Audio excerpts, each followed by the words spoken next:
So great to be joined right now by my friend who I think it was in April we spoke last on this show, one of the greatest political writers in the country, Michael Barone, senior political analyst at the Washington Examiner and co-author, of course, of the Almanac of American Politics. Hello, Michael. Hey, nice to be with you, Steve. Good to talk to you again. All right, so great piece.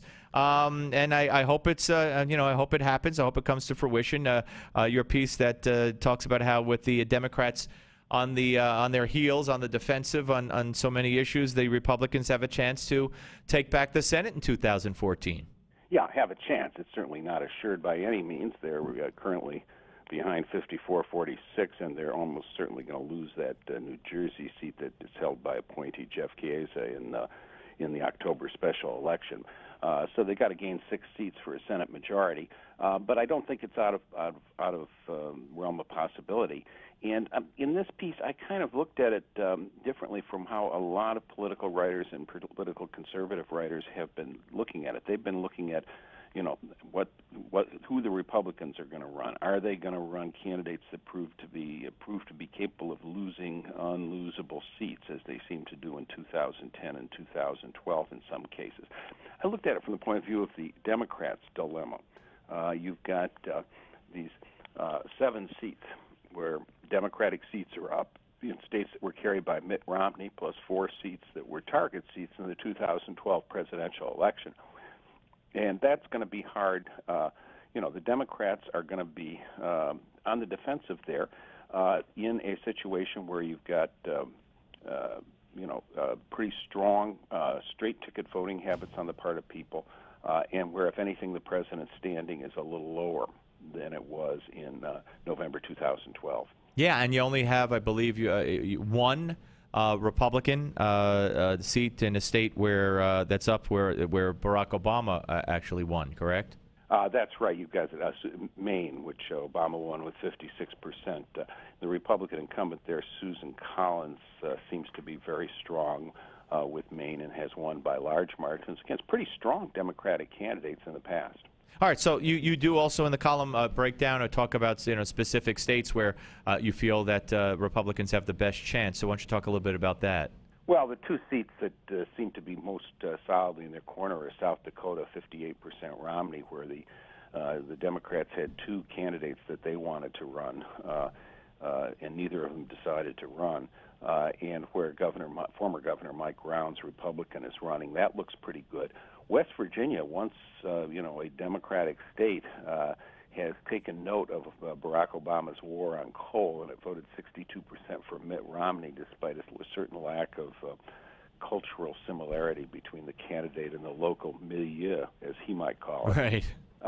And there you've got Congresswoman Shelley Moore Capito running. The one Democratic congressman that's left from that state, Nick Joe Rahal, is not going to make the race. That looks like a pretty good pickup. I think also the Republicans have a good chance in Montana, 55% Romney, if former Governor Brian Schweitzer doesn't run.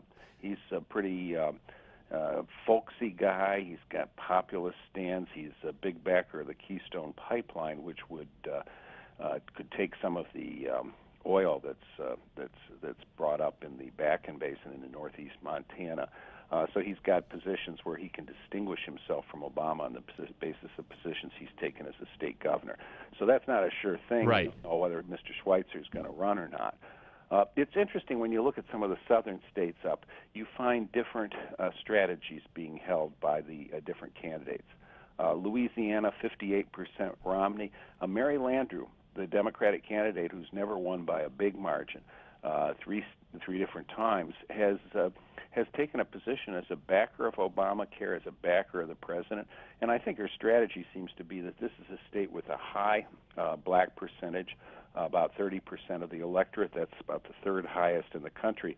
She wants to get those black voters out in the off year, and she thinks that by embracing Obama, she can do it, and she hopes she gets just enough of the white voters. She's the daughter and brother of New Orleans mayors, to go along with her to get her back in.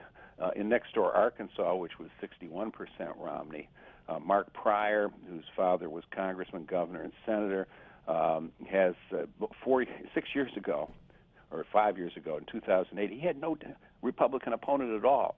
Now the state House delegation's all Republican. The other senators are Republican. Mark Pryor has been running low, under 50%. He's trying to campaign, do the kind of classic Southern Democratic thing. I'm a moderate. Right. You here. I'm, you know my family and that sort of thing. That's going to, I don't rule him out completely. I think that's a serious race. A lot of people here have noticed freshman Congressman Tom Cotton, who's of Iraq and Afghanistan. Absolutely. One or the other. And he's an impressive guy. We're going to see.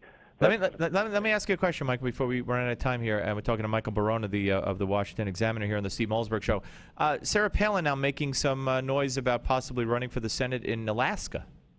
Well, I think Sarah Palin might have a problem if she does that. I mean, polling shows her with much higher negatives than positives in Alaska. And she resigned as governor with 1/3 of her term left. Yeah. That is, I think that's a problem for her. She's established herself as a media commentator, but voters may very well ask, are you actually going to do the job? There you go. Hey, Michael, thank you so much. Great piece, and we'll talk to you again soon.